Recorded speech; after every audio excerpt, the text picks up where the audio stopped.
It's an honor and privilege to host this virtual talk and to be the moderator again. I welcome you on behalf of CVA virtual talk on youth leadership. So allow me to welcome you in, and while we'll be waiting for us, be taking you through the agenda of today. So we will be starting with the welcome remarks, which will be given by Samuel, Executive Director of CVA. We are excited to welcome you all in this virtual talk on youth leadership. Youth leadership is bringing together youth dialogue forum members from Bugesera, and the district, and the student-led good governance club from 30 universities and other youth activists. It is organized with a purpose to provide safe space for youth to debate and share on youth issues. Through this talk, we expect you to understand where the meaning of youth, and it's important to develop your leadership skills. It will help you also to become good citizens as well as community leaders. I encourage you to take this virtual talk as an opportunity to engage, to discuss, and express your ideas as much as you can. Let me conclude by wishing you a fruitful talk. Thank you so much. Thank you so much, Samuel, for opening remark. So allow me now to start our panel session by welcoming our panelists. We'll be having four panelists. Personally, what is leadership? What does leadership mean? Leadership capacity that each and every young people, or it's like have influence a group of other people who they might be together in a group, achieving a common goal or an objective that the group set together and wants to achieve. For me, that's the meaning of what leadership is to me. Allow me to define leadership in a broader concept, because first of all, leadership is a huge thing that some of us define it just in an event. We have seen some people that hold trainings of 2 days and you satisfy people with a certificate that you are now a leader. But leadership is something that is very broad. First of all, I do think leadership is the art of guiding, controlling, managing, and motivating a group of people to act toward achieving a common goal. And my emphasis here was to four aspects. One, guiding, the second, controlling, the third, managing, and last one, motivating. But all in all, what you are trying to do within this leadership, your aim should be motivating and controlling, managing, guiding people towards achieving a common goal. I may also define leadership as the act of leading people towards something that is beneficial to them. And within this process, you need to be genuinely willing, you need to have willingness, and you need to be committed to lead others toward achieving the other common goal. And I do think that is the definition of leadership. Thank you. leadership, I may define it as the authority or the ability of an individual or a group of people to lead, influence, or guide other individuals or the entire organization. I may also define it as the process of social influence in which a person can use the aid and support of others in the accomplishment of a common task. You may also define leadership as the process whereby an individual influences a group of people to achieve a common goal. So in leadership, to me, it means influencing other individuals in order to achieve a common goal. That's leadership to me. In my three definitions, that's how I may define leadership.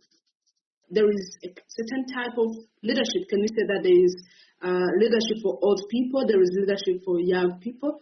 This virtual talk is about youth and leadership. So what do you understand by youth leadership? Is it different from other age groups? It is very different because when we talk of leadership, we mean the general context of leadership. But when it comes to youth leadership, to me, it's the practice of the youth or the teens in exercising their authority over themselves or others. Or youth leadership may be training young people as change agents in their communities. So it is very different from leadership. When it comes to youth leadership, it is engaging the youth in leadership in a simple way, define it in a simple way. So it is very different from leadership. Oh, you mentioned something about change agency. Would you please explain that? What do you mean by saying that youth leadership is a change agency? When I talk of change agents, here I may talk of if the youth are engaged in the leadership, because they are the power of the country, they are the power of the community. What they do, they try to influence other people because the youth are the ones that develop new ideas because they are very young and creative. So when they develop new ideas in the community, that one brings the change in the community. And this helps to define them as the agents of change in their communities. Just allow me to make a flashback on it. Basically, leadership we have different styles and maybe different types, but all these types, they do not have a specific group to say that probably this is a type for old people, this is a type for young people. No. Leadership is leadership, just that it depends on what type of leadership you want to exercise. So we specifically don't have a specific section that this particular style is for young people or is for old people. No, it depends on the leader. A leader chooses to use any type of style. Those who want to be authoritarian, they take the authoritarian type. Those who want to be bureaucratic, they take that, sort of and sort of. So you can influence any group, starting from home, starting from the community where you live. And even right now, we would say Mr. Sam, who is executive director of CVA, is a leader because he has managed to influence all of us to be on this particular, virtual online session. So you need to develop the art of collaboration, the art of teamwork, the art of flexibility, the art of listening to the people you live with, and have a habit of working with everyone around you. Yes.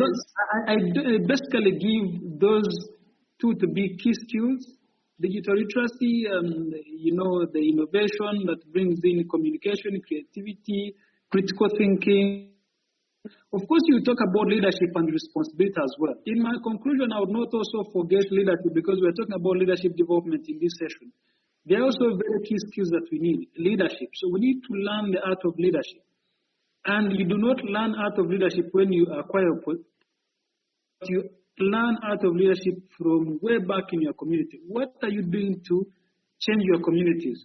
What responsibilities are you taking up? Are you someone who is waiting for an opportunity, or you are someone who is saying, no, let me also create opportunity for others?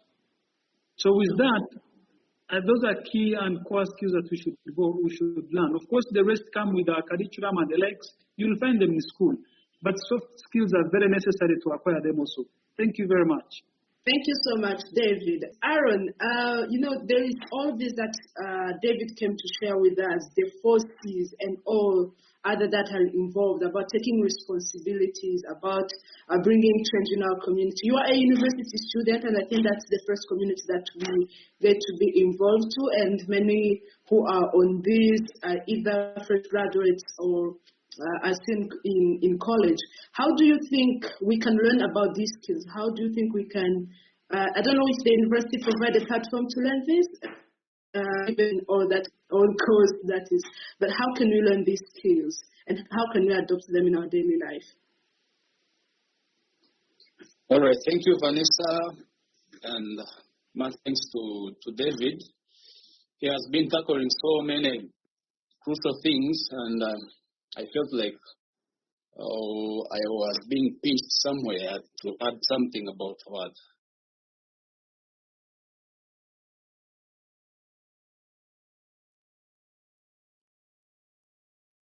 he has been saying.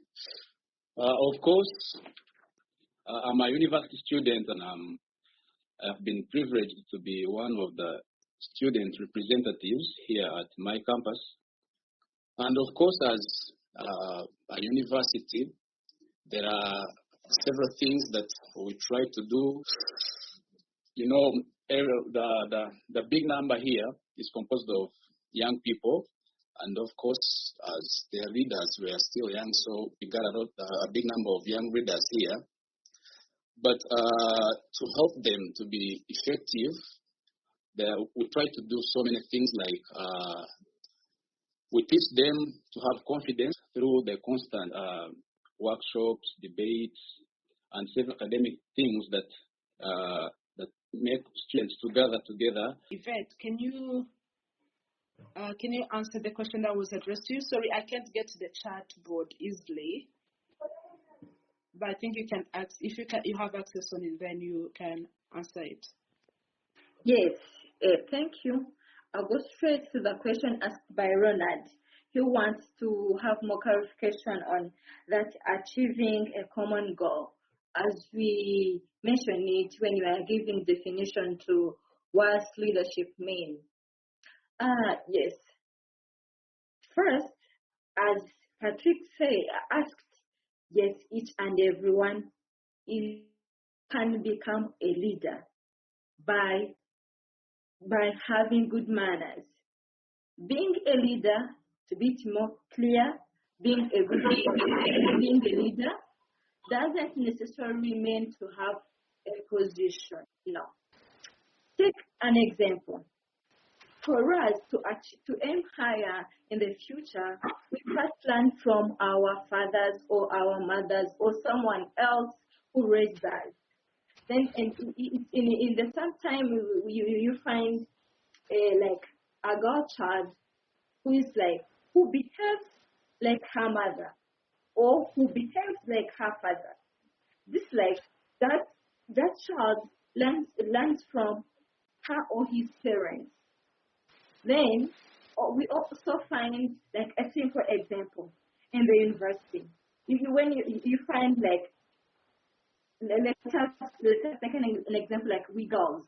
We just that girl dresses well, and when you are going to shop and you say no, that girl wears like sometimes short or long or good total what, and you shop according to that girl. That girl is the exemplar to you. Or like, yes, that girl is somehow quiet, and her quietness helps us to move though in a hard situation, she behaves well and like she becomes from it with success. And you say, may I behave like that girl, or may I behave like that boy? Being a leader, being an influential person, doesn't mean to have a position. No, it's not necessary. Then each and everyone, each young people can be a leader. I think impeachment most of the times, you see, it goes as a removal of the current president or the current head, but it is created for the benefit of the entire community. So if the cabinet sees that probably the leader they have is not leading the common vision for the entire community, then they always find ways of overthrowing the leader. So of course, that's sort of a leadership. It is a practice that is basically done by the Westerners. In Africa, it's rarely done. Yeah, but coming back to the social media, one, I have no idea which type of leadership we should put in social media, but leading people is actually the most challenging thing. It's not leading like animals where you beat and you say, okay, follow here. So leading people, you need to, first of all, know the people you're leading. And that helps you to know whether you can be authoritarian or you can be bureaucratic or you can be charismatic.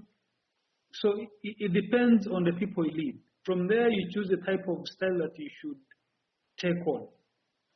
Now, on the social media, one, we as a young leader, we should also recognize that the best thing is not, undressing ourselves to the public. I wish you could know how many bad things that are outside there. But most people in their government, in their nations, rarely speak about them. But they try to portray the good things about them. And that's what we, the good leader, should also think about. Before I think about posting a kid that, he has spent 10 or 10 days or 3 days without eating, I should think of at least, raising a contribution to the fee that can feed him for 10 days more. But some of us, we post in a way of disguise, not in the way of construction. And I would encourage leaders with positive minds. We think positively, we never think negatively. And we know that challenges are there, and we shall live with challenges until death does us. Thank you all for joining. Thank you all for asking questions, giving suggestions, and thanking also panelists.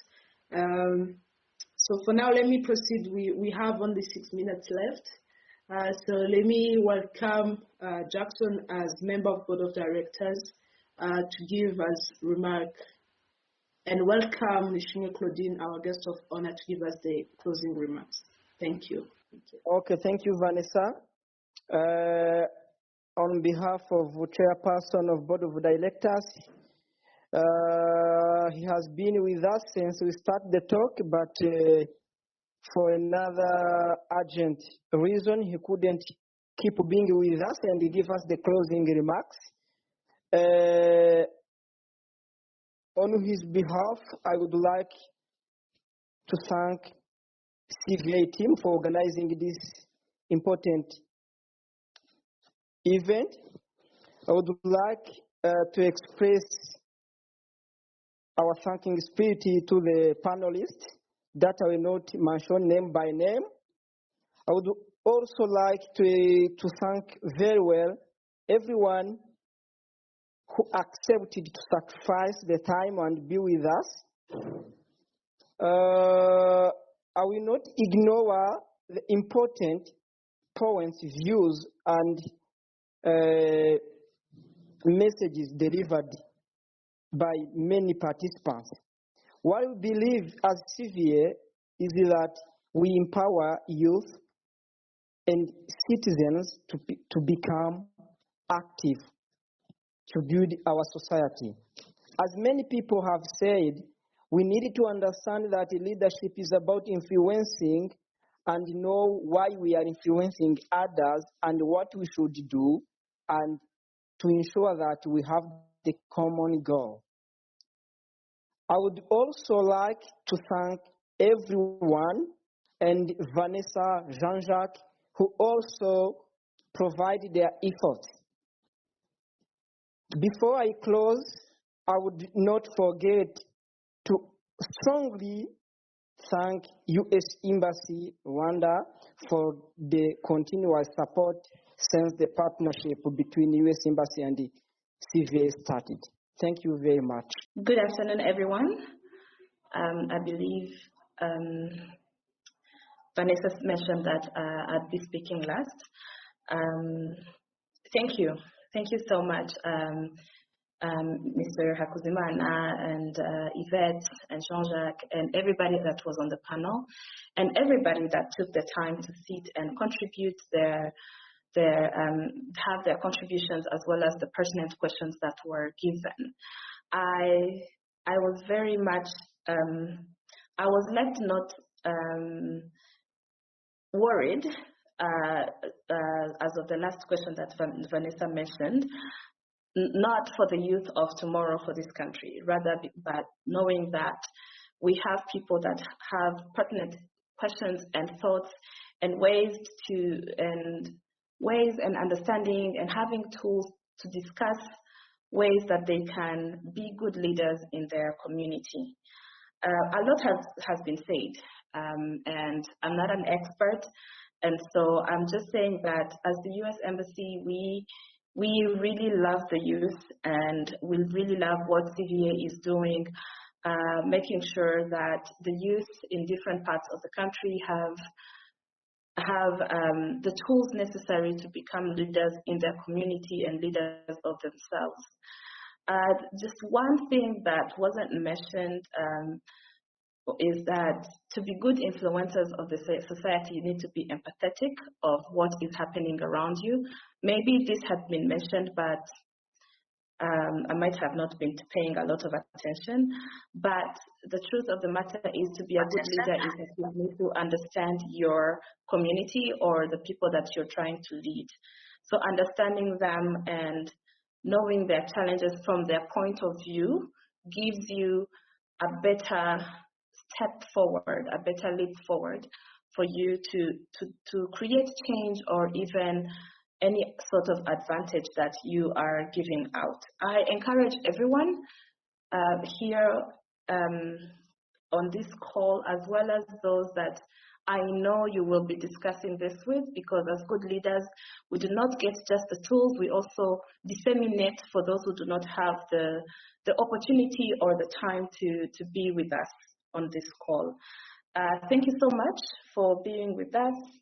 Thank you so much for organizing these youth dialogues. I look forward to much more, whether virtual or in person. Mr. Hakuzimana knows that I would like to, if there is a possibility in the near future for such a dialogue to be in person, I would be very, very, very interested to attend, not as an expert, but to learn from you all.